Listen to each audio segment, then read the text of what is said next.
खुशामदीद दोस्तों, आप सबका स्वागत है।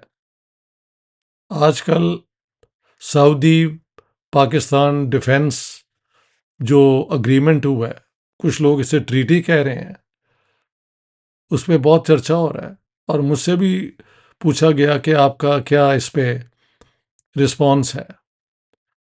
तो बात यह है कि ये बहुत बड़ा एक मेजर, मैं समझता हूँ, पाकिस्तान की तरफ से और सऊदी अरब की तरफ से एक एक स्टेप है, इसमें तो कोई शक नहीं है। वेरी डिप्लोमेसी की दुनिया में ये एक बहुत बड़ी, मैं समझता हूँ, इवेंट हुआ है। No doubt about that. इसकी बुनियाद सब जानते हैं कि सऊदी अरेबिया, यूएई, कतर, ये सारे मुल्क जो हैं, ख़ास तौर पे सऊदी अरेबिया और यूएई जो है, ये तो यूनाइटेड स्टेट्स के वो जो एक अम्ब्रेला है डिफेंस का, उसका हमेशा उनकी तरफ इनकी सिक्योरिटी रही है। लेकिन अमेरिका का जो क्रेडिबिलिटी है एज अ रिलायबल पार्टनर, वो दुनिया में हर जगह जो है अंडरमाइन हुई है, ख़ास तौर पे प्रेसिडेंट ट्रम्प के दौर में। और इन हालात में Saudi Arabia cannot any longer rely on on the United states. और हम देखते हैं कि इसराइल जो है, उसकी गुंडागर्दी, नेतन्याहू जैसे वॉर क्रिमिनल की गुंडागर्दी जो गाज़ा में इसने एथनिक क्लेंजिंग जेनोसाइड शुरू किया हुआ है, और सारी दुनिया में शोर मच रहा है। अमेरिकन जो हैं वो फिर भी इस जुल्म को जो है वो बर्दाश्त करते हैं, और Netanyahu has his way the way he wants. Qatar में जो हुआ भी, तो वो रूबियो साहब आए और फिर बाद में कहा कि हाँ, हमने वी वर नॉट हैप्पी, लेकिन हमारे वो स्टेबल रिलेशन जो हैं वो हमेशा के लिए हैं। क्या यार, गैर इंसानी सा ये एटीट्यूड है। इस अमेरिकन गुंडागर्दी को रोकने के लिए हमें हमेशा तैयार रहना चाहिए। एशिया को, अफ्रीका को इस गुंडागर्दी से बचाने के लिए हर चीज़ हमें करनी चाहिए। सऊदी अरेबिया और पाकिस्तान के वैसे तो डिफेंस कनेक्शंस बहुत पुराने हैं। कोई 20,000 पाकिस्तानी जो हैं आर्मी पर मिलिट्री पर्सनल, ये वहाँ पे उस इलाके में पहले से ही ऑपरेट करते हैं, और ये एक स्टेबलाइजिंग फैक्टर है वहाँ पे, इसमें भी कोई शक नहीं है। तो ये नहीं कि ये कोई पहली दफ़ा हुआ है।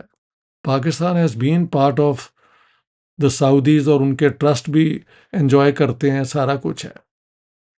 लेकिन इसमें जो कहा गया है, उस पे लोग जो हैं वो बहुत ज़्यादा एक्साइट हुए हैं कि an attack on one will be considered an attack on the other, और दोनों एक दूसरे की डिफेंस कैपेबिलिटी को बिल्ड करेंगे। ये सिग्निफिकेंट बात है। लेकिन जिस तरह पाकिस्तान में एकदम सोचा जाता है, तो क्या इसका मतलब है कि इंडिया पाकिस्तान वॉर में सऊदी अरेबिया खुल के पाकिस्तान के साथ आ जाएगा? I think that would be too simplistic a conclusion.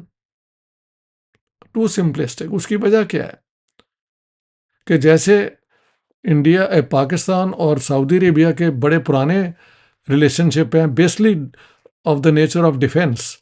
हाँ जी, पाकिस्तानी मिलिट्री पर्सनल वहाँ पे हैं, और बहुत पाकिस्तानी काम करते हैं ये मिडल ईस्ट के अंदर, गल्फ रीजन के अंदर, सऊदी अरेबिया के अंदर। लेकिन उससे डबल, उससे भी ज़्यादा इंडियन काम करते हैं इन्हीं इलाकों में। और सऊदी अरेबिया के और इंडिया के रिलेशन जो हैं पिछले आई मीन वक्त के साथ इम्प्रूव ही होते रहे हैं, इम्प्रूव ही हो रहे हैं। और यूनाइटेड स्टेट्स की बहुत ज़्यादा, सॉरी, सऊदी अरेबिया की बहुत इन्वेस्टमेंट है इंडिया के अंदर। तो it's not going to be simply like this. बल्कि ये भी जो मेरी समझ आती है कि सऊदी अरेबिया का अगर ये अलायंस हुआ है, और सऊदी अरेबिया के इंडिया के साथ भी बड़े अच्छे रिलेशंस हैं। तो हो सकता है सऊदी इन्फ्लुएंस इन दोनों मुल्कों के अंदर जो ये एक पिछले दिनों कॉन्फ्लिक्ट हुआ है और हर वक्त झगड़े की सिचुएशन रखती है, उसको कम करने में एक पॉजिटिव रोल प्ले करे। मैं तो इसे यूं देख रहा हूं। इंडिया में जो राइट विंग बीजेपी वाले हैं, उनका यही है कि ये मुसलमान इकट्ठे हो गए हैं हिंदुओं के खिलाफ और बाकियों के खिलाफ। ठीक है, लेट देम कंटिन्यू, क्योंकि वो सोचते ही इस कम्युनल तरीके से हैं। लेकिन सऊदी अरेबिया और इंडिया के भी बड़े डीप रिलेशंस हैं, इकोनॉमिक भी हैं, ट्रेड रिलेशंस भी हैं, उसमें ट्रेड भी आ जाती है। और इंडियन वर्कर्स वहाँ पे twice the number of Pakistanis उसी इलाके में काम करते हैं, सऊदी अरेबिया में भी, और वो स्टेबल हैं। सऊदी अरेबिया ने कभी मज़हब की बुनियाद पे ये डिस्टिंक्शन नहीं की। देखिए, basically states go after their national self interest, और so one would like to believe. कुछ तो पागलों वाली कैफियत होती है ना ज़हन की, वो उसको छोड़ दें आप। लेकिन सऊदी अरेबिया जो है, और एक ये भी हुआ है, देखिए मिलिट्री अलायंस पाकिस्तान के और 1954 में पहला हुआ, फिर 1959 में, उसमें भी यही था, an attack on one is the attack on the other, और हम कम्युनिज्म को रोकने के लिए ये सारा कुछ कर रहे हैं। लेकिन ये भी 1954 और 59 दोनों मिलिट्री पैक्ट के बाद स्टेट डिपार्टमेंट की स्टेटमेंट थी कि American arms are not to be used in a war against India. और जब पाकिस्तान ने किया 1965 में, तो आर्म्स एम्बार्गो लगा दिया गया। तो इस किस्म की मिलिट्री पैक्ट होने के बावजूद स्टेट्स जो हैं अपने इंटरेस्ट को देखते हैं। क्या पाकिस्तान के साथ टोटल आ जाना इंडिया को सूट करेगा अगेंस्ट सऊदी अरेबिया? ये भी तो सोचने वाली बात है ना। With 7 million Indians working there in that region, twice the number of Pakistanis, और जो सऊदी इन्वेस्टमेंट है इंडिया के अंदर वो भी सब्सटेंशियल है, और ये रिलेशंस खासे डीप हैं। तो जब तक नई जंग नहीं होती, we will have to wait and see. इतना सिंपल नहीं है कि अगर पाकिस्तान और इंडिया की जंग होगी तो सऊदी अरेबिया उस जंग में एकदम जंप कर जाएगा। मेरे ख्याल से वो इन दोनों की जंग को रोकने के लिए एक पॉजिटिव रोल भी प्ले कर सकता है। लेकिन खुशी की बात यह है कि ये पैक्ट के बाद ये जो अमेरिकन गुंडागर्दी है ना, उसको एक चैलेंज ज़रूर है, जिसको अब अमेरिकन कैसे डील करेंगे उसको देखने की बात है। We'll have to see how they deal with this. They will have their own cards to play, remember that.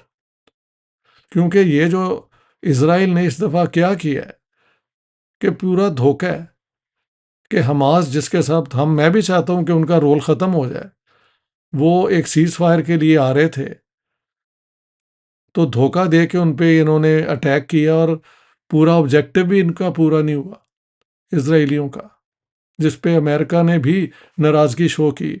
लेकिन the old relation is there. हाँ जी, ये गुंडागर्दी का रिलेशनशिप तो है।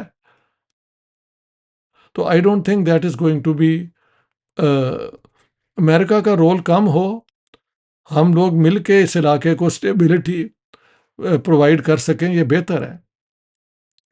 और इसराइल के लिए भी ये आसान नहीं होगा अगर पाकिस्तान खड़ा हो जाता है सऊदी अरेबिया के साथ।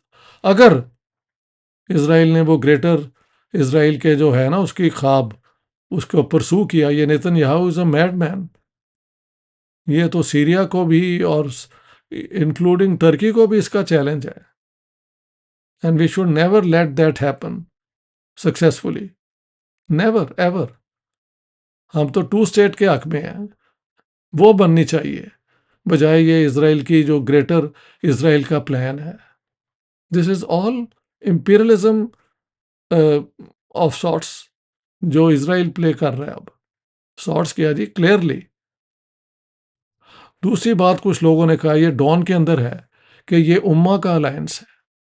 Now that's very funny. उम्मा का अलायंस होगा मुसलमानों का, तो वहां पे वही वाली पुरानी, किसके खिलाफ? यहूद, हनूद और नसारा। यहूद हो गए यहूदी, हनूद हो गए हिंदू, और नसारा हो गए क्रिश्चियंस। तो अगर मुसलमानों का इस किस्म का अलायंस होगा इन तीनों के खिलाफ, तो वो तीनों का अलायंस इनके खिलाफ हो जाएगा। Does that make any sense? Not to me. It's a stupid way to think. और उम्मा के अंदर भी जो टेंशन्स हैं वो अपनी जगह एग्जिस्ट करती हैं। ईरान भी तो उसमें उम्मा में इंक्लूड होना चाहिए ना। और यमन के अंदर जो ये हूथी और ये सऊदीज का इन्वॉल्वमेंट है, how do you deal with that? Hezbollah versus जो सुन्नी वहाँ पे हैं लेबनान में, उनकी पोजीशन जो है बड़ी वो टेंस है। So it's not going to be that easy. बल्कि ये उम्मा का एक मिलिट्री अलायंस नेटो की लाइंस पे कहा गया है, which I found was very strange. NATO alliance के अंदर टर्की भी है, and it was all to stop the spread of communism, the threat of communism. अब ये आप तीन थ्रेट अपने आप पे खुद बना रहे हैं। तो उम्मा वाली बात अगर आ जाए तो वो तो इस्लाम का अलायंस है ना, तौहीद, खुदा, अल्लाह। तो चाइना तो दुनिया की वाहिद अब हुकूमत रह गई है जो डिक्लेयर्ड एथिस्ट हुकूमत है, और मज़हब को सप्रेस वो करते हैं। तो उसके साथ फिर हमारी दोस्ती उम्मा की कैसे होगी? वो तो फिर उम्मा का अलायंस तो ना हुआ। ये तो वही स्टेट्स का अलायंस हो गया अपने नेशनल इंटरेस्ट की मद्देनज़र।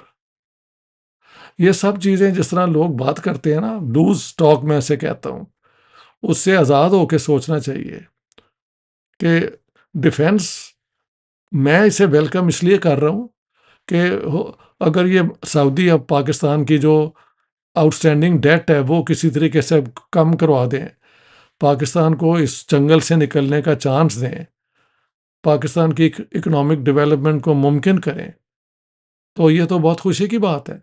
सऊदियों के पास बहुत वो क्या कहते हैं, रिसोर्सेज हैं। इसके साथ साथ साथ अगर उम्मा का भी कोई अलायंस ये है, तो क्या ये एक डेमोक्रेटिक मुस्लिम ममालिक का अलायंस है कि ये एक मोनर्कीज का अलायंस है? ये किसका अलायंस है?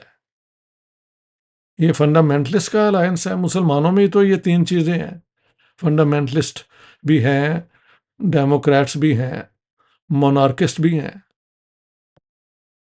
तो उम्मा का ये जो लेबल है, very attractive to some people, but I think you have to identify the enemy. By saying this you make the rest of the world your enemy minus China. But China के साथ उम्मा का जो alliance है वो फिर उम्मा की बुनियाद पे तो नहीं ना होगा। यानी जो बिलीव ही नहीं करते गॉड में, तो तौहीद वालों का उसके साथ अलायंस कैसे हुआ? अनलेस ये अलायंस एक उम्मा नहीं बल्कि जिस तरह दुनिया में लॉ स्टेट्स होती हैं और उनके इंटरेस्ट होते हैं, उसकी बुनियाद पे बन रहा है।